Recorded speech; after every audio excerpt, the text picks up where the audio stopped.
তারেক রহমান আম, আবার খুব স্পষ্ট এটা, সেটা হলো যে আম, এক নম্বর হচ্ছে যে তাকে যদি যদি আসতে হয় কি পদ্ধতিতে আসবেন। আহ, এটা নিয়ম হচ্ছে যখন পাসপোর্ট থাকে না বা মেয়াদ উত্তীর্ণ হয়ে যায় তখন কেউ যদি আসতে চান তাহলে তাকে আমরা ওয়ান টাইম পাস একটা দিয়ে দিই আর কি, একবার দেশে আসার জন্য।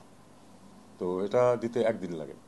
কাজে এটা উনি যদি আজকে বলেন যে উনি আসবেন, আগামীকাল ওনাকে আমরা এটা দিয়ে পরশুদিন উনি প্লেনে উঠতে পারবেন, কোনো অসুবিধা নেই। এটা ওনার নিজের ব্যাপার। স্ট্যাটাস বা স্পর্শকাতর এটা উনি বলেছেন, সেটা আমরা সবাই জানি, পত্রিকাতেও এসেছে। আমার জ্ঞান এই পর্যন্ত, আমি শুধু এটুকু বলতে পারি যে বাংলাদেশ সরকারের পক্ষ থেকে কোনো বিধিনিষেধ নেই, উনি আসতে পারেন।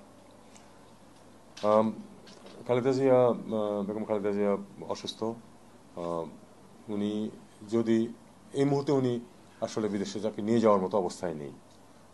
যদি একটু ইমপ্রুভ করে তাহলে নিয়ে যাওয়া হবে এবং সেজন্য বিভিন্ন অ্যারেঞ্জমেন্ট পার্টির পক্ষ থেকে করা হচ্ছে, আমরা সহায়তা করতেছি। যেটুকু যেখানে সহায়তা প্রয়োজন আমরা করব, এতে কোনো সন্দেহ নেই।